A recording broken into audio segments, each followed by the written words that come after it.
Hey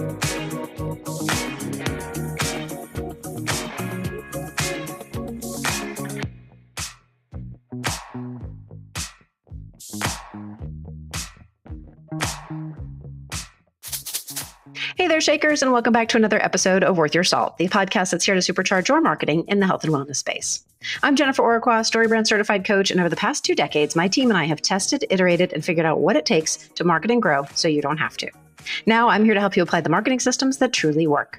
At Salt Marketing, we're all about helping wellness practitioners like you build trust, authority, and a nonstop flow of clients. So if you're ready to take your practice to the next level, you're in the right place. Let's dive in.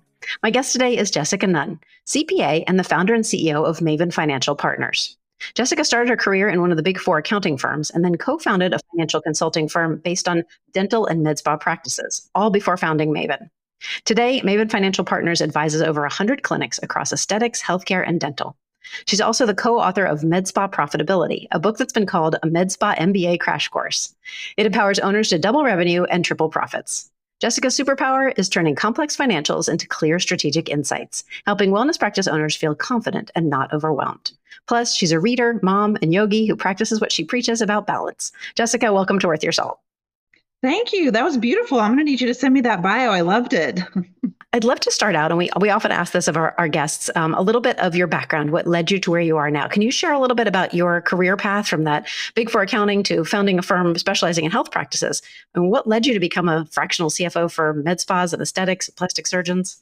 Yeah, a lot of this stuff ends up kind of being an accident, right? You don't plan your life as much as you'd like to think that you do. So I started as a CPA doing tax returns, preparing financial statements, and as exciting as that sounds, after a while, what I realized is that I really love talking to business owners the most, and business owners are often scared of taxes because who likes that? And they don't understand financials because who likes that, right? And so I found that I really love helping people understand these things that are sometimes scary and making them come across as like, oh, now I get it. I finally get it. And it's not scary, turns out. So after years and years of doing that, my career just eventually pivoted to now here at Maven, that's all we do. So we don't do tax returns. We don't prepare financials, thank goodness, right? Pass that on to the next folks who do that. I don't have to do that anymore. But what we do is help people truly understand their finances. And that is the best job I've ever had.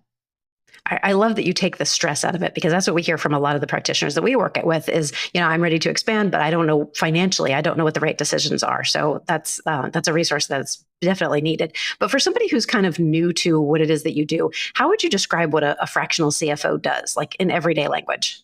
Yeah, good question. And it is kind of hard for us to describe what we do because it might be different for everybody. We certainly provide peace and provide clarity, but what exactly do we do? So we get access to the practice's financials, so we want to see the QuickBooks or whatever the software is.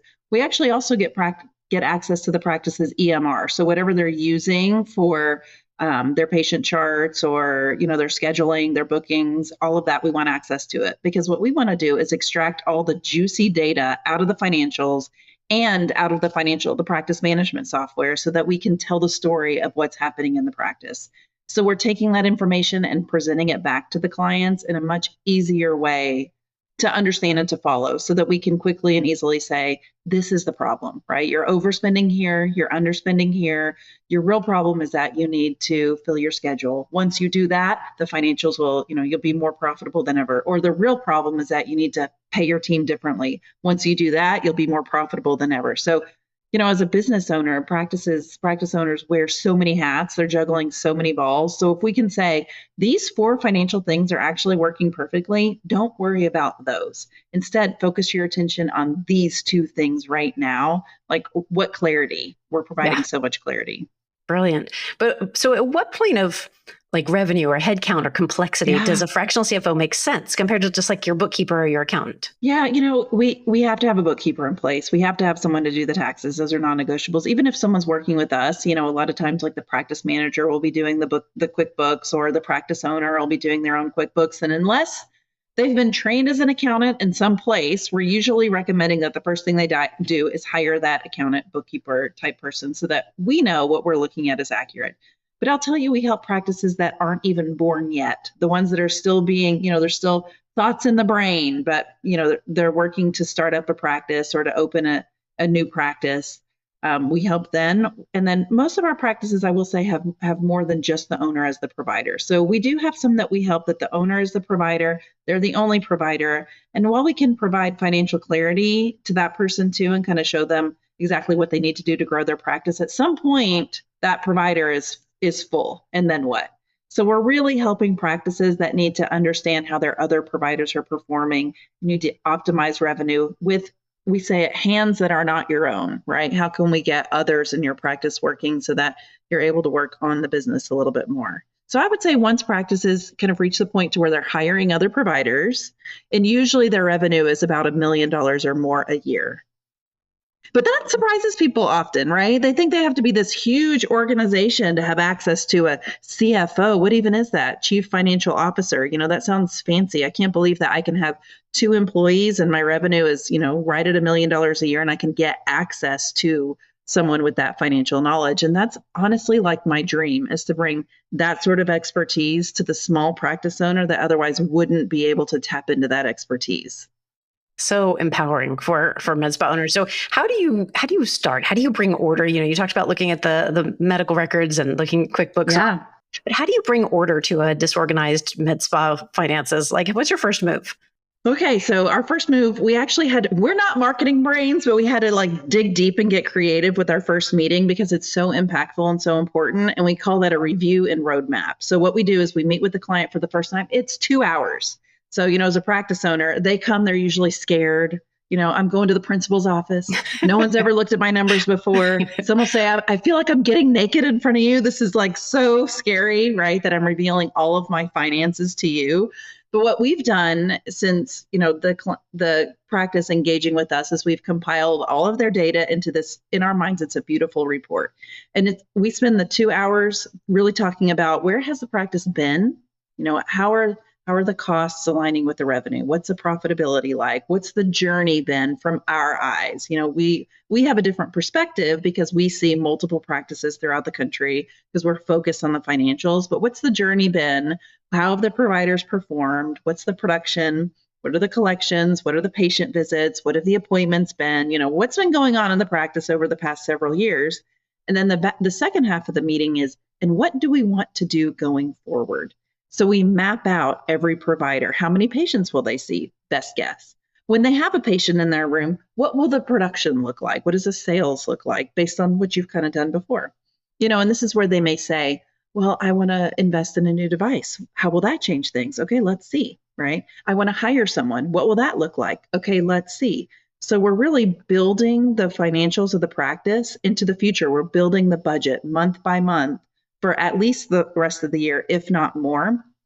And when we leave that first meeting, clients have a clear idea of where they've been, where they're going, and exactly what they need to do next to get there. So we always tell people, if we're not hanging up the Zoom and the last thing they say is, that's the best thing I've ever seen, then we're like, what happened there? Because usually, we've had people crying, it's so enlightening and so clarifying, say, okay, I thought this was my problem, but it turns out it's this. And if I do this, this is where I will be. So, and you talked about somebody who's owner, operator, provider, marketer, all of the things. How does a fractional CFO save med spa owners time and that mental overload? How do you reduce that cognitive load? Well, I think, just like with anything else, when you don't know something, then your brain kind of jumps to the most stressful, worst result it could possibly be, right? So we're providing clarity and saying, most of the times they're surprised how well they do know their practice.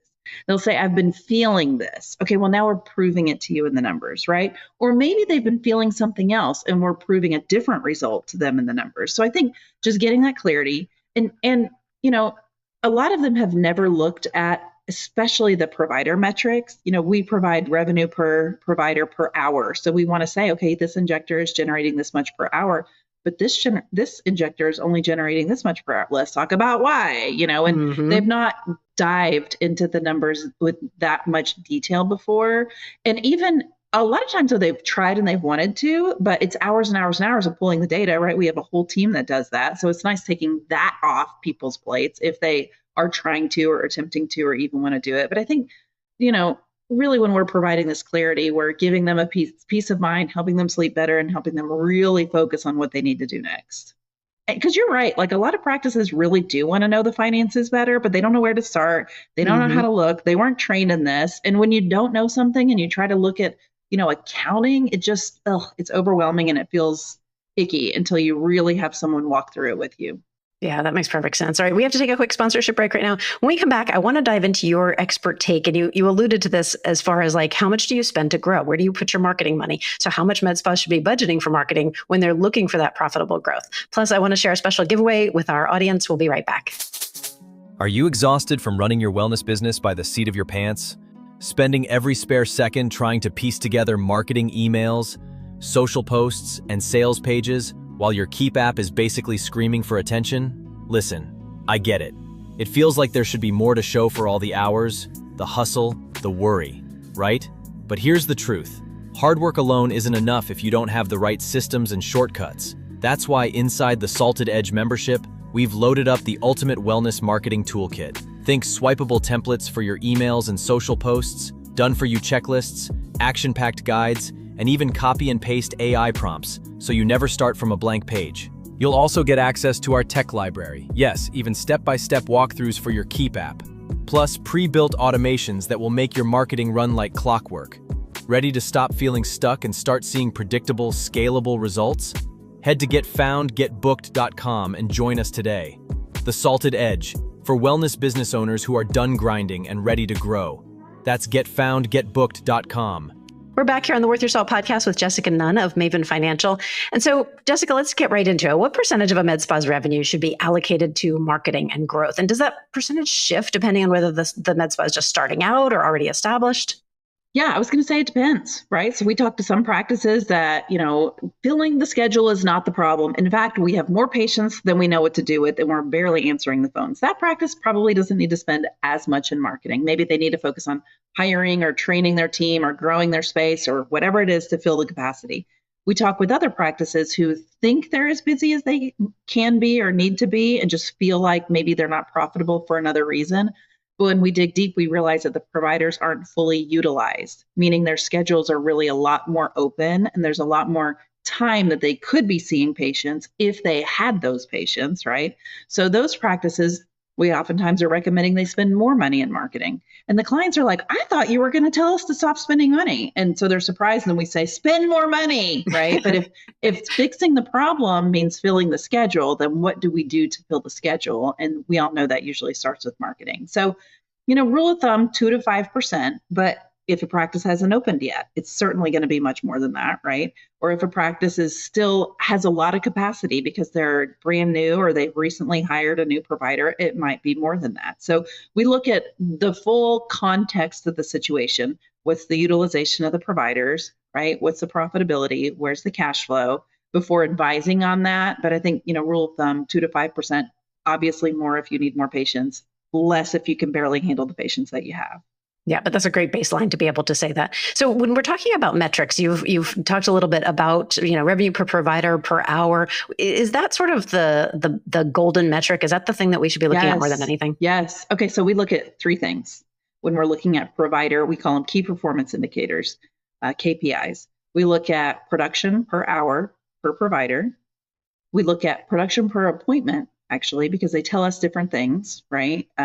We measure production per hour and we budget off of production per hour, but we like to know production per appointment as well.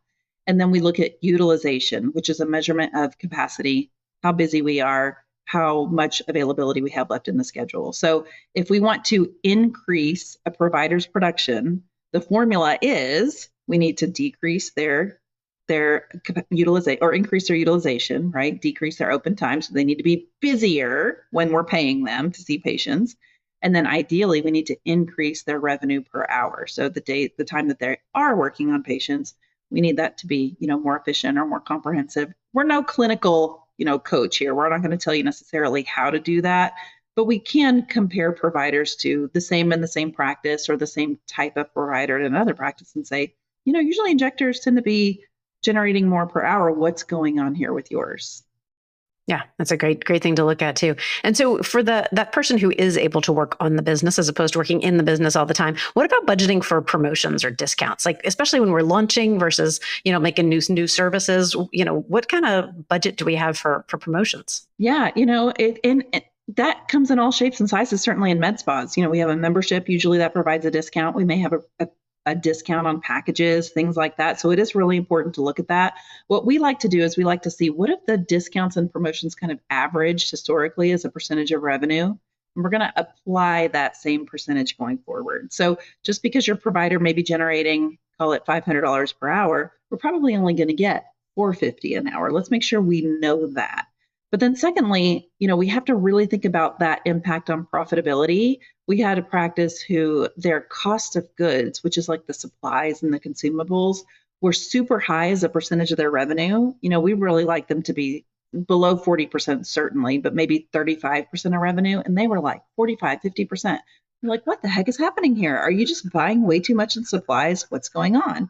And, she's like, no, I swear that I buy the normal amount of stuff. What could it be? I'm like, okay, maybe it's your pricing. Is your pricing so cheap that the costs are like so high comparatively? And she said, no, I charge this much and this much. And we were like, gosh, that's really reasonable. Let's dig into it a little bit more, right? And when we dug into it, we realized that with the discounting she was doing, her prices were actually much lower than she thought, which resulted in the cost of goods seeming really high as a percentage. So we had to say, okay, what's going on with the discounting? Do we need to back into it? Do we need to change it? There's a time and a place. Generally, and you'll see it in the book, we would really prefer practices not necessarily discount on the regular. Like, sure, we can run specials when we need to get the schedule full. Sure, we can have memberships and packages that have better pricing, but price your services for what they're worth, and let's stick to that. Yeah. 100%. And that constant cycle of discounts, we also teach that on the marketing side, that's not necessarily going to increase the revenue the way you want to see it come in. I mean, you're dealing in volume and that it gets stressful. So let's talk about mindset a little bit for med spa owners. What kind of mindset shift do med spa owners need to make for their finances to see real growth? I mean, you said that like they say, stand there saying, I feel like I'm naked in front of you. Like, what kind of mindset shift do they have to make to really dig in here?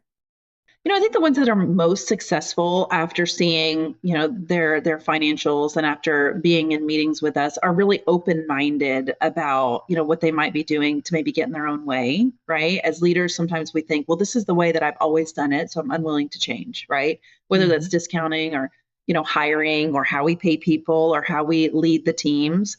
I would say just be open to suggestions. And, we need to always be growing and evolving in our own leadership and the way that we run our business, and be open to that. This med spa world has changed so much in the past 2 to 3 years. And, a lot of practices used to be successful without doing any marketing or without, just kind of running blind with their numbers. But there's a lot more competition out there, a lot more practices that have a lot more money behind them, who can spend a lot more in marketing and have a lot more resources. So be open to evolving with the times. And I know that's not necessarily financial, but when we're pointing out that your practice is broken in one way or another, the financial is just reporting. It's just reporting what's happening with the operations, right? So if you want to fix the financials, it comes down to fixing the operations.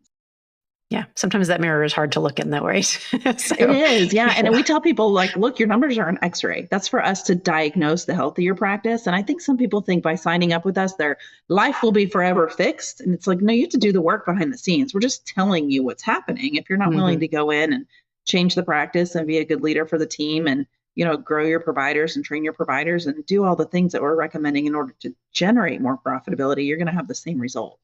Yeah, I'd love to hear any story that you might have of, when you were transforming a med spa's finances and how they were able to turn that around. Because like you said, they have to do the work themselves. But I'm wondering if you have any good stories that you can relate of something that might have surprised you.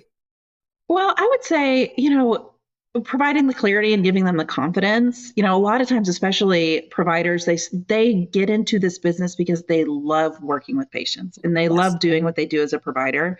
But as their business grows, sometimes in spite of themselves, right? Like they say, I love working on patients, but gosh, I have more than I can take care of. So I'm going to hire someone and they can help me too. And then before I know it, I look up and I'm collecting $3 million a year in revenue. And I've got all these providers. And how am I going to run this business if I'm in a room all day with a patient working on patients? And so we've had to really pull some of those providers out of the provider mindset and have them instead be the business owner and the leader. And that's a huge mindset shift and a huge change. But what's so rewarding about that is when they come back and they say, oh, like I thought when I was going to stop producing that the practice was going to tank because it was so important, the revenue that I was generating.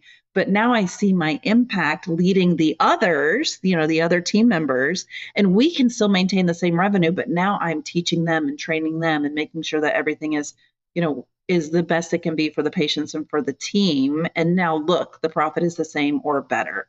So that's so rewarding because that's really what they wanted deep down inside. They just didn't think that they could do it. Mm-hmm. Well, and that's truly the cry of every entrepreneur, right? You're in business for yourself. I'm in business for myself. You know that you feel like you've got to do all the work and be all the things. And when you really step back and you're able to lead it, that's what really makes a difference. So I have a question that came from one of the providers that we work with. And he was asking how much debt is healthy when you're financing growth in a med spa? Like how can we measure how that debt is enhancing value instead of adding risk? Yeah, it's so interesting. I've not gotten this question before because a lot of providers or a lot of practice owners are super freaked out about debt. Yeah. I don't want to borrow any money. I'm not going to borrow any money. Yep, and then we hear them say, I'm going to invest in this device and it costs $150,000. I'm going to pay that sucker off in 3 months. Like I do not want this debt. It keeps me up at night. And then we say, well, let's look at what happens with that, right? So we get this device, we borrow $150,000, and now we're committing to pay it off in 3 to 6 months, whatever it is. And we're sucking all of the cash flow of the practice to paying off that debt. What are we not doing, right? Now we're not marketing the device because we don't have any money, right? Now we're not paying attention to the other parts of our practice, the investments needed. Maybe we're not investing in the team. We're reserving all that cash to pay off the debt because we're scared of it. When in fact, what if we just had a better mindset around the debt, right? Accepted it is what it is, paid it off over the 5 years it was originally intended to be paid off anyway, and instead put our money in a more useful, more ROI, higher ROI generating place. I'm not saying like take it home and go on a world cruise, but I am saying like you need to market the device. If you need to put a bonus plan in place for your team to be more willing to use the device. If you need to expand a room or, whatever it might be, like don't be afraid to use cash to run your business instead of rushing to pay off the debt so quickly. So people are surprised to hear that too. Now, I would say I don't want all of your free cash flow that month to going towards, the minimum payment on your debt. That is obviously too stressful. But we don't mind debt. And we do think that, and I wish I had some hard and fast. I kind of tried to run some numbers and I said 2 to 3% of your revenue going to debt payments. I kind of made that up thinking, well, a normal med spa leaves behind about 15%. The profitability is about 15% of collections, right? So if that's true, I probably don't want more than a third of that going to debt because that feels like a lot. And we all know a third of that goes to taxes. Right. So if a third's already going to taxes and more than a third's going to debt, we really don't have a lot to work with. So, I don't want your payments to be so high that you're not able to pay your supply bills. If you start to look around in your practice and you realize you owe Allergan or, whoever a lot of money because you're not keeping up with your ordinary course of business type bills, or it's time to run payroll and you have no money and you're not even sure if you're going to make payroll and it's because your debt payments are eating your lunch. There's a couple of things you can do, but that's where there's probably a problem, right? So let's just be mindful of the debt that we have before we go borrowing anything else, okay? And if we do need to borrow something else, or if something is critical, I really encourage folks to talk to a lender maybe about consolidating. If you have a bunch of little loans, maybe consolidate them, spread them out, pay them off over a slower, longer term, just to provide a little bit of relief. Yeah, that makes sense. I want to go back to metrics for a second because you mentioned ROI. How does Maven help owners look at their customer acquisition costs, their customer lifetime value, and that ROI so they can budget for future growth? How do we look at those numbers? Yeah, so honestly, we don't look at those numbers specifically. Like we will look at cost of acquisition because we are measuring and looking at marketing costs, and we can see what new patients are coming in, right? So we can see dollars spent per new patient just because that's easy math, and so it's something we can track. But really, we're looking at the whole picture. So we want to make sure that we have enough patients coming in to fill the provider schedule because we're tracking utilization and we know what that needs to be, right? So, but we want that to happen in a multitude of ways. We don't want your practice relying only on new patients to fill the schedule. We really want to look at retention, rebookings. How many of your patients are you keeping? Because these new patients are certainly more expensive than the ones you already have, right? So we're focused on making sure the schedule is full. And if the schedule is full, hiring a new provider and filling that schedule. So if it's happening by way of new patients or because your retention is just so great, we're kind of indifferent to either. But we do encourage practices to make sure that they know, what's working with their marketing, right? What's working. And if it's working and you need more new patients, then let's ramp it up. Let's hope that more spend will result in more patients, but we're definitely going to track it and help you see what that utilization is, if that's getting better, and what the cost per new patient is. All right, Jessica, it's time for another quick break. This is all fantastic information. I'm so glad we're doing this, but we'll be right back after this. You're listening to the Worth Your Salt podcast, and today I'm talking with Jessica Nunn of Maven Financial, who's sharing her perspective on everything from marketing spend and promotions to mindset shifts, financing, and metrics, all the way to the financial health checks to look for in profitable growth. We'd love to hear your thoughts, so be sure to join us over on Instagram, LinkedIn, or Facebook, and share how you're setting up your med spa for profitable growth. We're back. And so before the break, we were talking about budgeting, healthy debt, and financial metrics. But now I want to get into the specifics of what this information can do for growth. So when is expansion, like adding a new location or service line, a smart, financially strategic decision for med spa? What red flags should owners address before taking one of those steps? Good question. Wow, these are great questions. Okay, here's what happens. You have a practice. It's going great, you think. You have an opportunity to open another one somewhere else, and you think the more the merrier, this is going to be amazing, right? But what we really want you to do before you do that is to make sure your current practice is as profitable as it can be, right? And that usually means everyone's schedule full. It's kind of coming back to the same stuff, right? Mm-hmm. Is everyone's schedule full? Is there revenue per hour where it needs to be? Are our costs in alignment, right? Is that practice really jiving? Are there still a lot of operational things that are broken? Or do we feel like it's running super well? Because let me tell you, having that second practice is like having that newborn, right? Is your 2-year-old fairly self-sufficient before you have the newborn? Or is that still a lot of work? Because if you don't want to double your work, let's make sure that the first place is running as profitable and as operationally smooth as it can before we go and replicate it somewhere else.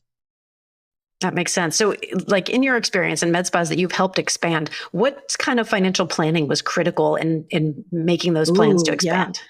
So we do a budget for that practice before it's open. We really say, and even sometimes before we found the location, right? So we say, okay, how many rooms do you want? I want 4 rooms. All right. So that means how many providers? Okay. When we hire the first one, how much are we going to have to pay them, right? What are all the other bills of the practice going to be? Okay. So if this is the rent, right, and this is how much this provider can generate, this is how much in the hole we're going to be at first. Are we ready for that? When are we going to break even? When are we going to hire that second provider? When are we going to hire, the office manager? We map it out month by month. Who are we going to hire and when? How many patients are they going to see that month? What are all the costs going to be? What's the cash flow going to be? How much do we need to be prepared to inject into that business just from a cash flow, because we're going to be negative for several months. Then secondly, what are the costs going to be before we even open, right? What's the build out cost? What equipment do we need? What devices do we need? How much marketing should we spend before it opens? We have a whole list, right? These are all the things you need to buy. How much is it going to be? And then how much do you need to expect to inject over the first year or so? That's the investment. How are we going to fund that? We're going to go to the bank for some of it. You're going to put some money in for some of it, right? Are we ready for that? Then what happens if things go badly? Do we have more money, right? Construction, building a new practice, it's never faster and cheaper than you thought it was going to be, right? Ever. It's always longer and more expensive. So are we ready for that too? So let's make sure all those ducks are in a row. And then we meet with our clients every month. Right? So every month, more about what this is going to cost. Every month, more about who's available to hire. So we're constantly updating, constantly tweaking so that we can stay right on top of it. I love that. And having you on the team must be such a stress reliever for people who are going through that, because being able to say, this is my breaking point. This is where we're, the debt load that we expect. This is what we expect each month. Are we meeting those goals? That's got to be just an incredible stress reliever. We like to think so. For sure. Yes. So we were talking at the very beginning about how the med spa industry has changed, that the aesthetics industry has changed. Well, looking ahead, what sort of growth or financial trends do you see emerging in this industry in the next, say 5 to 10 years? Yeah, we still think it's going to be kind of hard out there. We think you guys are seeing these practices open left and right. Everybody listening has seen a new practice pop up in their community, and they're going to continue to see that, right? We get calls all the time of random people who have a desire to open a med spa because they're seeing how great this industry is. So the competition will be there. So you're going to have to continue to differentiate your practice. Don't be afraid to market your services, right? Market your brand. That's not going away. We see more technology, right? We see modalities changing. We see maybe people are coming in for different things, maybe more wellness. We've kind of seen that shift already. And then certainly like more M&A, mergers and acquisitions type activity. So that's already started. You've probably had these conversations, heard these things before, but it's not uncommon in healthcare for practice owners to get a letter that says, I want to buy your practice. I'm ready to buy it right now. And you get that letter and you're like, oh, someone wants to buy my practice. This is amazing, right? Oh, I knew I was awesome, but here we are, right? But you got to be prepared on how you're going to handle that, right? We don't sell our house to somebody because they knock on our door, right? So we really have to understand what that means and what that looks like. But we suspect a lot more of that activity will be coming in the future too, because, folks in the industry have known that this is a great industry for a while, but now the others are starting to see it too. Yeah, absolutely. Yeah, that mergers and acquisitions, people snapping them up by the dozens. I've definitely seen that trend. But so I want to talk a minute about your book, Med Spa Profitability, and I have another offer for this in just a minute. But what's one piece of financial advice from the book that you think every med spa owner should really implement? Like if they were to read one section of that. Okay. I'm so sorry that I have two. That's okay. I was going to say planning, right? We really think that every practice needs to do some thoughtful planning. And we talk in the book exactly how to do that, almost so much in depth that a lot of people might be like, that's too much. Can someone else please do it? But let's make a plan. Everyone needs a financial plan. Every practice needs to know how much they can expect to bring in and what they need to spend over the next, 6-7 months so that they have a clear idea. But if I could have a second, it would be to be looking at your financials, understand where your money is going, what's within benchmarks, what's within normal, what's outside of normal, and why. So I guess depending on where you are in those practices, I may have a favorite. Where you are in your practice, I may have a favorite. But if you don't already understand your financials, understand your financials. Like, don't be scared to look at that P&L and that balance sheet. We talk about how to do that in the book. Very nice. All right. So where can we find you and Maven? How can we get started, get more connected, and reach out to you? Yeah, we're on Instagram at Maven Financial. Our website is Maven FP, like financial partners, mavenfp.com. So, we have a form on our website for a complimentary financial assessment. If any listeners would like us to review their financials with them, we're happy to schedule time to do that. But we do put out a lot of fun things on Instagram too, just videos about what we're seeing and content to hopefully help the industry be more financially aware, because that's truly our goal. Yeah, perfect. Of course, a link to the Maven Financial website, the Med Spa Profitability book, and everything that Jessica's mentioned here today will be in our show notes at saltmarketing.co. And I mentioned earlier that we have a special giveaway for our audience. If you'd like to win a copy of the Med Spa Profitability book, $35 value, head over to our website at saltmarketing.co/profit to drop your name and your email. It takes 10 seconds. We'll be choosing our winner next week. So if you're listening to this episode after September 13th of 2025, you'll just need to follow the link in the show to purchase your own copy. All right. So with that excitement out of the way, it is time for our lightning round questions. And Jessica, these are a few quick questions that I like to ask of every guest. Are you ready? I think so. Just for our audience, Jessica's a little stressed about the lightning round. All right. So first question is, what's something about you that often surprises people? I would say that because I tend to be energetic and talk a lot, everyone thinks that I'm outgoing and, an extrovert, and I must love being around people all the time. But I think that the reality is I'm learning as I get older. Actually, I like being alone a lot too, and I can get peopled out pretty quickly. I think even more quickly than I used to. So I think either becoming an introvert or the fact that maybe perhaps I've always been one is surprising to a lot of people. Yes, I can see that. All right, next question is, what is your favorite thing about the work that you do? This is the easiest question I have in my whole life because I'm telling you, this is the most rewarding job anyone could have. Like, we are really helping people every day, helping people, calming them, giving them clarity, making them be better at what they love to do. It's literally the best job. So I would say helping people understand their business better, just helping people. It is so great. Yes, I agree. It's infinitely rewarding to help somebody find that clarity and move forward in the best way possible. All right, next question. What is the best piece of advice that you've ever been given? Oh, this one is so hard to think about. And here's why, is I don't know. I cannot think of any advice that's resonated with me, but I can think of advice that I've hated. Okay, fair enough. I'm going to flip this a little bit. And the advice that I've hated is like, if that's your goal 10 years from now, why can't you 10x it and it's your goal next year? Or any advice around like the hustle and the grind. Because I am like so over hustle and grind culture. It's really not who I've ever been or who I am. I am more of a believer in, not necessarily slow and steady wins the race, but like, why can't it be about the journey? Why are we in this huge rush to get to some end point? Like, what even is that end? So anytime I hear advice about like, just get there faster, grind harder, you'll sleep when you're dead. I'm like, actually, I'm going to sleep today. Thank you. I might even get an app. So no, thanks. I'm not having that. I need that time away from other humans. So I'm guessing you're not a big Gary Vee or Hormozi fan because I mean, if I am, I'm going to implement it in my own way, right? But I'm definitely not thinking that people should work until they die. Like, just work nonstop and be so stressed all the time and never get time for peace and relaxation or the things that they truly need. Yes, we're all about the wellness. All right, last question. Who's inspiring you right now? What podcast you're listening to, or what's the best book that you've read recently? So, I have been inspired in the past by podcasts, books, things like that. But right now, just in general, what's inspiring me right now, I would say, is my team.